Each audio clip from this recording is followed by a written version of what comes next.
Hello viewers, this is Ishita and welcome to my channel heal and peace tarot. आज हम लोग देखेंगे taurus या वृषभ राशि वालों के लिए कैसा रहेगा उनका लव लाइफ। ये जो वीडियो है ये दो सेगमेंट में डिवाइडेड है। एक है कपल लोगों का रीडिंग, या अगर आपके मन में कोई है एज अ लवर उन लोगों का रीडिंग। और नेक्स्ट जो वीडियो सेगमेंट है वो सिंगल लोगों के लिए है। ठीक है, अगर आप सिंगल हो, रेडी टू मूव ऑन हो, तो आप वीडियो को डायरेक्टली स्किप कर सकते हो सिंगल लोगों के रीडिंग के लिए। तो टाइम स्टैम्प जो डिस्क्रिप्शन बॉक्स पे दिया हुआ है आप देख सकते हैं। इससे पहले मैं रीडिंग की ओर बढ़ूँ, thank you so much guys for all the love and support that you people have given me. और अगर आप नए हो मेरे चैनल पे, पहली बार आए हो, प्लीज़ वीडियो का अंत तक देखो। अगर ये वीडियो आपके साथ रेजोनेट करे देन चैनल को सब्सक्राइब करो, वीडियो को लाइक करो और शेयर करो, वीडियो को स्प्रेड करो और ज़्यादा। सो टॉरस, लेट्स सी कि आपका पार्टनर जो है, जिसके बारे में भी आप सोच रहे हो, जो भी आपके माइंड में है, उनकी क्या फीलिंग्स है आपके लिए for the month of June 2020। Excuse me. So आपके पार्टनर के लिए जो कार्ड्स निकले हैं वो है 4 of pentacles, first card. Next card is the laziness and the third card is the justice card. So मुझे लगता है कि टॉरस आपके जो पार्टनर है, ठीक है, तो आपके जो पार्टनर है उनको लगता है कि कहीं ना कहीं आप जो हो उनको छोड़ के कभी नहीं जाने वाले हो। उनको कहीं ना कहीं उनके माइंड में ऐसा फीलिंग्स है कि आप कुछ भी करे, वो कुछ भी हो जाए, लेकिन आप हमेशा उन्हें एज अ कनेक्शन मानोगे या उन्हें एज अ पार्टनर मानोगे। आप बेसिकली कभी उनको छोड़ के जा नहीं सकते हो। इसलिए मुझे लग रहा है कि ये आपका जो पार्टनर है इसलिए उतना एफर्ट नहीं डालता इस रिलेशनशिप में जितना आप डालते हो। कहीं ना कहीं वो बहुत लेजी है इस कनेक्शन को लेके। और मुझे कहीं ना कहीं आपका पार्टनर जो है काफी डिटैच भी लग रहा है। मुझे ये लग रहा है वो मतलब आपके साथ बहुत ज्यादा अटैचमेंट है उनका। कहीं ना कहीं मुझे, क्योंकि उनको मतलब ये एश्योर्ड है, वो 100% श्योर है कि वो कुछ भी करे आप उनको छोड़ के नहीं जाओगे। आप उन्हीं के साथ रहोगे, आप कभी उनको मतलब छोड़ के, या फिर कितने भी गलती करे आप कभी इस कनेक्शन को छोड़ के नहीं जाओगे। कहीं ना कहीं उनको ऐसा मन में फीलिंग है जिसके वजह से वो ज्यादा एफर्ट नहीं करते हैं इस रिलेशनशिप में। एज द लेजीनेस का, अगर मान लीजिए आप लोगों के बीच में बात नहीं हो रहा है, आप लोग नो कांटेक्ट में हो, तो वो कोशिश करेंगे कि आप ही उनके पास आके उनको, अगर उनकी भी गलती है तो वो कोशिश करेगी कि आप ही उनके पास आके उनसे बात करो। अगर आप देख लो ये औरत जो है कैसे बैठी हुई है कुर्सी पे, एंड नेक्स्ट जो कार्ड है लेजीनेस का कार्ड है। तो मतलब this person is just waiting, वो बस वेट करे कि आप कब उनका अप्रोच करोगे, आप कब उनको उनके पास आओगे। अगर आप लोग नो कांटेक्ट में हो, अगर आप नो कांटेक्ट में नहीं हो, आप दोनों के बीच में कुछ इश्यूज है या फिर इश्यूज नहीं भी है, मुझे लगता है ये इंसान जो है पूरा मतलब 100% श्योर है कि आप जो हो इस इंसान को कभी भुलाओगे नहीं, या आप जो इस इंसान को छोड़ के कभी नहीं जाओगे, या फिर इस कनेक्शन को छोड़ के कभी भी नहीं जाओगे। इस टाइप की एनर्जी आपके पार्टनर का टॉरस। ठीक है। थर्ड का जो था जस्टिस का, कहीं ना कहीं मुझे लग रहा है कि आप दोनों के बीच में कुछ इशू हुआ होगा। अब मान लीजिए आपके पार्टनर की भी गलती है इस इशू में, तो कहीं ना कहीं उनको आपके साथ जस्टिस करना चाहिए, उनको कुछ आपके फेवर में उन्हें ऐसा कुछ करना चाहिए जो इस कनेक्शन को प्रोग्रेस करे या फिर आपको बेनिफिट करे। पर मुझे नहीं लगता कि आपका पर्सन ऐसा कुछ एक्शन सोच भी रहा है अपने मन में, या फिर कुछ करने के लिए उत्सुक भी है। क्योंकि यहाँ पे जो भी कार्ड आए, मुझे ऐसा कोई एक्शन ओरिएंटेड कार्ड नहीं नजर आ रहा है आपके पार्टनर की तरफ से। सच बताओ टॉरस, तो फिर उन्होंने अगर कुछ गलती किया है, उन्होंने अगर कुछ आर्ग्यूमेंट किया, कुछ इश्यूज हुआ है आप दोनों के बीच में, अगर गलती इस आपके पार्टनर की भी है, तो मुझे नहीं लग रहा है कि वो इतना कुछ एफर्ट कर रहा है कि इस रिलेशनशिप को आगे की ओर ले जाए या फिर आगे की ओर प्रोग्रेस किया जाए। ऐसा कुछ एनर्जी आपके पार्टनर की तरफ से मुझे नहीं आ रहा है टॉरस। जबकि आपकी जो एनर्जीज है यहाँ पे, पेज ऑफ कप्स है आपका पहला कार्ड, तो ये पेज ऑफ कप्स ही है। देखिए आपकी तरफ कप्स का कार्ड निकला है, लेकिन आपके पार्टनर की तरफ एक भी कप्स का कार्ड नहीं है। सो पेज ऑफ कप्स जो है, डेफिनेटली आप, मुझे लग रहा है आपके पार्टनर के कम्युनिकेट करोगे, मुझे ऐसा फील है, या फिर आप कम्युनिकेट करना चाहते हो। ये एनर्जी है, ठीक है। आउटकम कार्ड हम लोग बाद में देखेंगे। आप अपने पर्सन से कम्युनिकेट करना चाहते हो। मुझे लग रहा है कहीं ना कहीं अगर आपके आसपास कोई इशू हुआ था, आपके पास में कुछ इशू हुआ था रिसेंटली, अगर आप दोनों के बीच में कोई इशू है, तो मुझे लग रहा है कि एक बंदा है जो जिनको अपोलोजाइज करना है या फिर जिनको सॉरी बोलना है। मुझे लग रहा है किसी, अगर आपकी गलती है तो आप रेडी हो सॉरी बोलने के लिए, लेकिन मुझे लग रहा है अगर आपके पार्टनर की गलती है वो रेडी नहीं है सॉरी बोलने की। जैसे कि मैंने पहले भी कहा मतलब जैसे कि मैं पहले भी बोली थी कि जस्टिस कार्ड है यहाँ पे, तो मुझे नहीं लगता आपका पार्टनर कुछ ऐसा एक्शन करना चाहता है जो आपके फेवर में हो या फिर जो इस रिलेशनशिप के फेवर में हो, लेकिन आप रेडी हो अपोलोजाइज करने के लिए, आप रेडी हो इस कनेक्शन को आगे बढ़ाने के लिए। अगर आपकी गलती नहीं भी है तो मुझे लग रहा है आप कहीं ना कहीं रेडी हो सॉरी बोल के चीज़ों को सॉर्ट आउट करने के लिए। लेकिन मुझे वैसे दूसरी तरफ आपके पार्टनर में ऐसे एनर्जीज बिल्कुल नहीं दिख रहा है। आप कम्युनिकेट जरूर करना चाहते हो टॉरस। जो नेक्स्ट कार्ड है यहाँ पे वो है द नथिंगनेस कार्ड। तो मुझे लग रहा है आप ये इंसान के बिना आपका लाइफ इज नथिंग। कहीं ना कहीं मुझे लग रहा है बिल्कुल खाली है इस इंसान के बिना आपका लाइफ। कहीं ना कहीं आप बहुत ही एक कमी सी महसूस करते हो, ऐसा फील होता है कि कुछ मिसिंग है आपके लाइफ से। अगर ये इंसान आपके लाइफ में नहीं है, आपका लाइफ टोटली ब्लैंक आउट हो जाता है। मुझे लग रहा है बहुत ज्यादा इस पर्सन पे अपना एनर्जी और अपना एफर्ट टाइम वगैरह दे चुके हो। इस कनेक्शन में बहुत ज्यादा टाइम दिया, इस कनेक्शन में बहुत ज्यादा एफर्ट दिया, जिसकी वजह से आपको काफी ज्यादा इनकम्प्लीट फील होता है और मतलब ऐसा लगता है पूरा खाली है, पूरा ब्लैंक है आपका लाइफ इस पर्सन के बिना। और कहीं ना कहीं, इसलिए मैं पहले ही बताई थी, 4 ऑफ पेंटिकल्स का कार्ड कहीं ना किसी इंसान को पता है कि आप इस इंसान को छोड़ के कभी नहीं जाओगे। दिस इज द रीजन ये इंसान जो है यहाँ पे रिलैक्स्ड बैठे हुए हैं and he is enjoying his life, he और शी। ये इंसान जो अपने लाइफ को एंजॉय कर रहा है और रिलैक्स बैठे हुए हैं कि इनको पता है कि आप जो वो कभी इनको छोड़ के नहीं जाओगे, आप इस कनेक्शन को कभी ठुकराओगे नहीं, इनको बहुत अच्छे से पता है। अगर आपकी गलती नहीं भी है तभी भी आप माफी मांगोगे, ठीक है। और जो भी आउटकम होगा इस रिलेशनशिप का, ये हमेशा इनके फेवर में ही होगा, ठीक है। आपकी, क्योंकि इनके तरफ जस्टिस कार्ड है ना, तो जो भी आउटकम होगा इस रिलेशनशिप का, अगर मान लीजिए इनका कुछ प्रायोरिटीज है, अगर ये बोलते नहीं ऐसे ही चलना है तो आप वही सुनोगे जो ये बोलेंगे, अगर ये बोलते ऐसा करना है तो आप वही सुनोगे। तो हमेशा इनके फेवर में ही ये रिलेशनशिप जाता है टॉरस, ठीक है। और इनको पता है ये चीज, दैट इज द रीजन ये इतना कूल है, इतना कैजुअल बैठे हुए, इतना लेजीनेस है इनके अंदर इस रिलेशनशिप को लेके, ये कोई एफर्ट नहीं डाल रहा है इस रिलेशनशिप के ऊपर। जो थर्ड कार्ड निकला है आपके तरफ से टॉरस, वो है 7 ऑफ माइकल। तो कहीं ना कहीं अगर आप देखोगे ये लड़का जो है जंगल में अकेले बैग लेके खड़ा है, तो कहीं ना कहीं आप अकेले सब काम करने की प्लीज कोशिश मत करो। आप, आपकी गलती नहीं है, अगर फिर भी आप इनसे कम्युनिकेट करते हो, मान लीजिए आप अगर कम्युनिकेशन में भी हो, आपकी गलती नहीं, फिर भी आप इनको जाकर सॉरी बोल रहे हो, इनको एफर्ट करने दीजिए। आप अकेले ही रिलेशनशिप को चलाने की कोशिश मत कीजिए। रिलेशनशिप कभी भी एक इंसान को लेके नहीं होता है, रिलेशनशिप हमेशा दो इंसान को लेके होता है।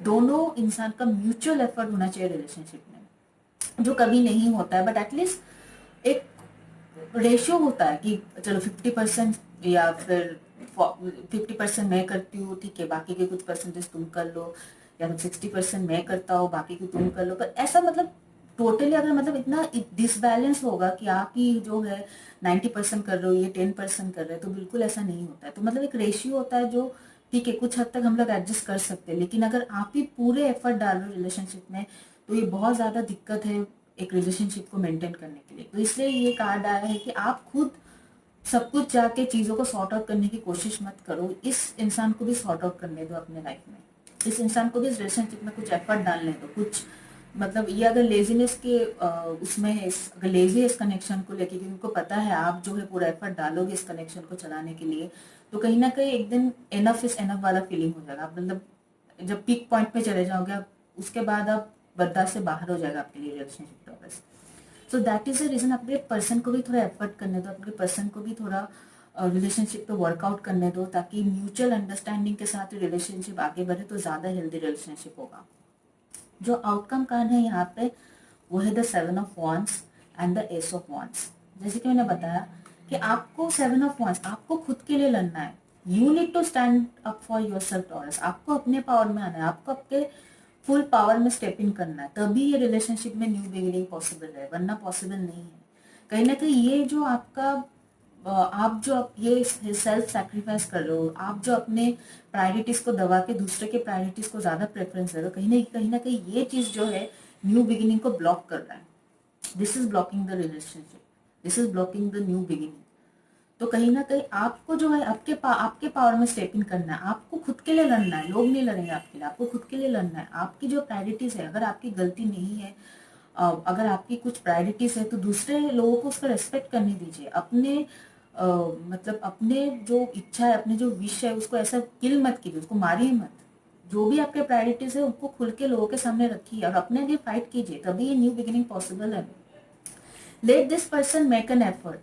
आप जब तक अपने लिए फाइट नहीं करोगे, दूसरे लोग नहीं आएंगे इस रिलेशनशिप के लिए फाइट करने के लिए। आप ऐसे ही खुद एफर्ट करते रहोगे, ठीक है। आप खुद ही मतलब अकेले ही रेस में दौड़ते रहोगे, कोई नहीं आएगा आपके साथ, ठीक है। So that is the reason, let let your person put an effort. और ये तभी पॉसिबल है जब आप खुद अपने लिए फाइट करोगे। अगर आपकी गलती नहीं है, आपको कम्युनिकेशन करने की कोई जरूरत नहीं इस इंसान के साथ। इस इंसान को खुद एफर्ट करके आगे आने दीजिए। अभी शायद ये लेजी मोड में, अभी जून महीने के लिए शायद ये इस मोड में है, लेकिन शायद जुलाई में सही हो जाए, यू नेवर नो। और ये सब टेम्पररी एनर्जीज होते हैं, हो सकता है 2-3 हफ्ते तक जब इनको एहसास हो जाएगा नहीं आपसे कोई कम्युनिकेशन नहीं आने वाला है, या तो फिर आप, अगर मान लीजिए आपके बीच में कम्युनिकेशन भी है, मुझे लग रहा है पहले आप बहुत जल्दी मान जाते, लेकिन अगर आप ये चीजें बंद कर दे, अपने चीजों को सेल्फ सैबोटाइज करना बंद कर दे, अपनी चीजों को, अपने विशेष को मानना बंद कर दे और अपनी लिए अगर लड़े, अपनी लिए अगर खड़े, तो जरूर इस पर्सन को आपके पास आना है और एफर्ट जरूर करना है इस पर्सन के इस रिलेशनशिप में। Then is new beginning possible. Ace of wands, new beginning is possible but only if you stand up and fight for yourself, ठीक है। जो नेक्स्ट कार्ड है, जो लास्ट कार्ड आया है यहाँ पे, वो है सरेंडर टू वंडर एंड ऑ। देखिए अभी जो ये लेडी है, ये लाइट की तरफ अपना बैक टर्न किया हुआ है, मतलब ये लाइट की ओर नहीं देख रही, शैडो की ओर देख रहे। तो एग्जैक्टली यही आप कर रहे हो अपनी लाइफ में, जो आपको नहीं करना चाहिए वो ही कर रहे हो, और इसीलिए जो है ये लाइट ब्लॉक कर रहा है आपके लाइफ में। तो let this light enter, turn towards the light, not towards the darkness, ठीक है। अगर आप खुद शाइन करोगे तभी लोगों को आप दिखोगे, they will see you, they will value you. अगर आप खुद शाइन करोगे तो पीपल विल नोटिस यू। तो लोगों को नोटिस करने दीजिए, अपने हक के लिए खुद लड़िए और अपने लिए स्टैंड अप कीजिए, तभी लोग आके आपके लिए फाइट करेंगे, okay. So that's it. Basically इस रीडिंग में बॉटम ऑफ द डेक में है wheel of Fortune. So definitely Fortune जो है बहुत जल्दी आपके फेवर में होने वाला है, प्रोवाइडेड अगर आप इस एनर्जी से बाहर निकले, खुद सब कुछ करने की एनर्जी से अगर बाहर निकले और सामने वाले को भी उतना ही मेहनत करने दे जितना आप मेहनत कर रहे हो, then definitely there is a new beginning, new communication. अगर आप सेपरेशन में हो, जरूर कम्युनिकेशन होने के बहुत ज़्यादा चांसेस है टॉरस, ओके। That's it. अगर ये रीडिंग आपके साथ रेजोनेट करे, प्लीज़ वीडियो को लाइक कीजिए, चैनल को सब्सक्राइब कीजिए और उनके साथ ये वीडियो शेयर कीजिए जिनके साथ आपको लगता है कि रीडिंग हेल्पफुल हो सकता है, okay. Bye bye. Hello Taurus singles, देखते हैं कि जो सिंगल टॉरस है, जो बहुत देर तक लाइफ में सिंगल है और रेडी है मूव इन करने के लिए किसी पार्टनर के साथ, या मूव ऑन करने के लिए किसी रिलेशनशिप में, तो देखते हैं आपके लिए क्या मैसेजेस है, क्या आपको पार्टनर मिलेगा, क्या आपको कमिटमेंट मिलेगा for the month of June 2020। So taurus, जो आपके लिए कार्ड निकले वो है two of swords, first card. तो मुझे लग रहा है कि हो सकता है टॉरस आपके पास एक से ज़्यादा ऑप्शन हो लव में, और ठीक अगर ऐसा नहीं है तो हो सकता है कि आप थोड़े कंफ्यूज्ड हो कि क्या लव को भी प्रायोरिटी देना चाहिए। हो सकता है आपके लाइफ में एक से ज़्यादा प्रायोरिटी वाला चीज़ें हो सकता है अपने कैरियर पे, कैरियर प्रायोरिटीज़ हो, फिर फैमिली प्रायोरिटीज़ हो, कुछ भी प्रायोरिटीज़ हो सकता है। तो आप शायद कंफ्यूज्ड हो कि इस टाइम पे शायद लव को उतना ज़्यादा प्रायोरिटी देना चाहिए कि नहीं, कहीं ना कहीं आप इनडिसाइसिव हो इस चीज़ को लेके। और अगर ऐसा नहीं तो हो सकता है आपके पास एक से ज़्यादा ऑप्शन है और आप डिसाइड करो कि दो ऑप्शन में किसके साथ आप किसको चूज करो, किसके साथ आप जाओ। जो नेक्स्ट कार्ड है वो है जस्टिस कार्ड। तो जो भी आप डिसीजन लोगे, ठीक है, और चाहे वो हो सकता है अगर आप सोच रहे हो कि अभी इस टाइम पे आप लाइफ लव को प्रायोरिटी नहीं दोगे, तो जो भी आप डिसीजन लोगे, या तो फिर आपके पास दो ऑप्शन है, तो जिस भी पार्टनर को आप सेलेक्ट करोगे कहीं ना कहीं वो डिसीजन आपके लिए बहुत ही अच्छा होगा और आगे जाकर आपको पता चलेगा आपने जो भी डिसीजन लिया है वो आपने सही लिया है। जस्टिस का ये भी हो सकता है कि अगर आपका कुछ लीगल इश्यूज थे, हो सकता है डिवोर्स केस के थ्रू जा रहे थे, किसी मतलब कि लीगल प्रॉब्लम में थे लव को लेके, मोस्टली डिवोर्स केस ही होता है, या तो फिर थर्ड पार्टी केसेस कुछ भी थे, वो रिजॉल्व हो जाएंगे। हो सकता है आप ऑलरेडी, हो सकता है आप रिसेंटली डिवोर्स केस के थ्रू गए हो, या फिर आप किसी को पसंद करते हो लेकिन आपका डिवोर्स केस चल रहा था, मूव ऑन नहीं कर सकते लाइफ में, या फिर आगे बढ़ नहीं सकते, तो ये सब चीज में भी आपको काफी ज्यादा फेवर मिलने वाले हैं टॉरस। और अगर ऐसा नहीं है तो जो भी आप डिसीजन लोगे अपने लव लाइफ में, अगर आपके पास ऑप्शन है जिस भी पार्टनर को आप सेलेक्ट करोगे, तो वो आपके लिए कहीं ना कहीं लॉन्ग रन में बहुत ही स्टेबल पार्टनर साबित होंगे। तो इस टाइप का कार्ड है, ठीक है। हो सकता है आप अगर जोडिएक साइन की बात करूँ तो यहाँ पे काफी सारे जोडिएक साइन है, वो अब मैं लास्ट में बताऊंगी कौन से जोडिएक साइन है।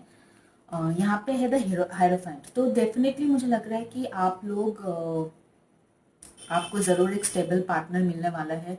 हो सकता है शादी के लिए मैरिज प्रपोजल मिल सकता है। अगर आप आपकी उम्र वैसा है कि आप शादी होने लायक उम्र है आपका, तो फिर डेफिनेटली आपको मैरिज प्रपोजल मिल सकता है और आपको मैरिज कमिटमेंट भी मिल सकता है। अगर ऐसा नहीं है तो आपको ज़रूर लव में कमिटमेंट मिलेगा। जैसे कि मैंने बताया, अगर आप बहुत दिन से कमिटमेंट के लिए वेट कर रहे थे, जो भी अगर आपके पास ऑप्शन है, तो जो भी पार्टनर आप सेलेक्ट करोगे तो डेफिनेटली वो पार्टनर जो है लॉन्ग टर्म में आपके लिए एक स्टेबल पार्टनर साबित होंगे। जो लास्ट कार्ड है यहाँ पे द हैंग्ड वन।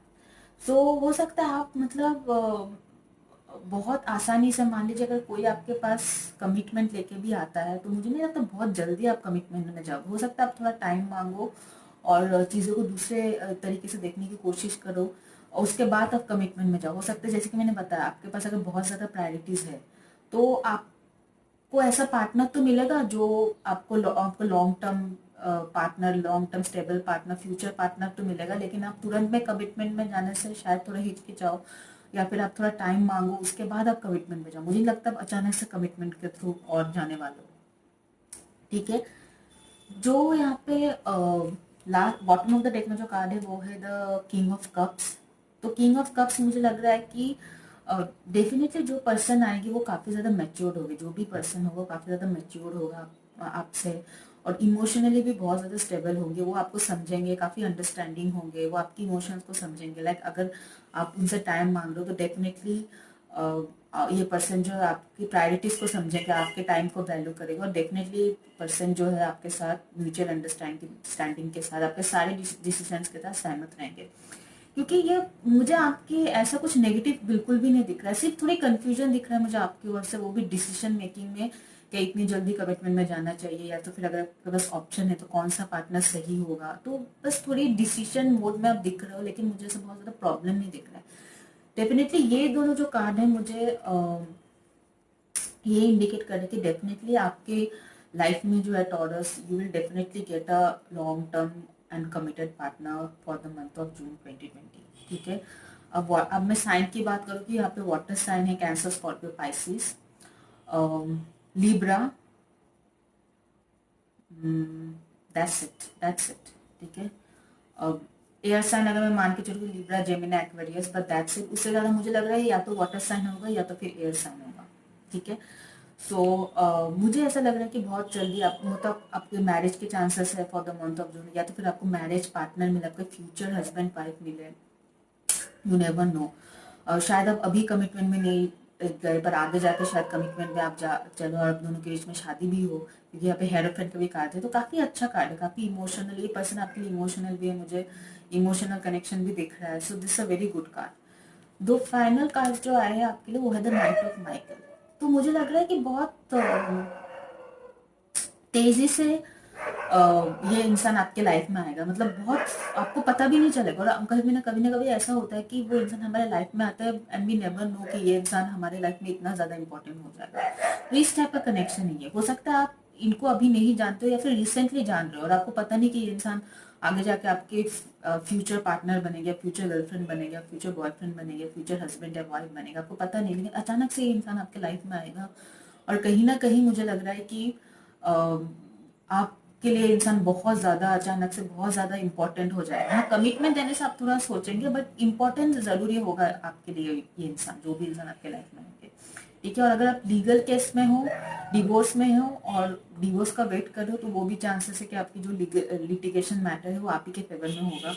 और बहुत जल्दी आप अगर दूसरे रिलेशनशिप में मूव ऑन करना चाह रहे हो, उससे भी उसका भी पॉसिबिलिटी मुझे दिख रहा है in the month of June 2020। So that's it taurus, this a very positive reading. अगर आपको ये रीडिंग पसंद आए तो प्लीज़ वीडियो को लाइक कीजिए, चैनल को सब्सक्राइब कीजिए और उनके साथ ये वीडियो शेयर कीजिए जिनके साथ आपको लगता है कि वीडियो हेल्पफुल हो सकता है। Okay, bye bye.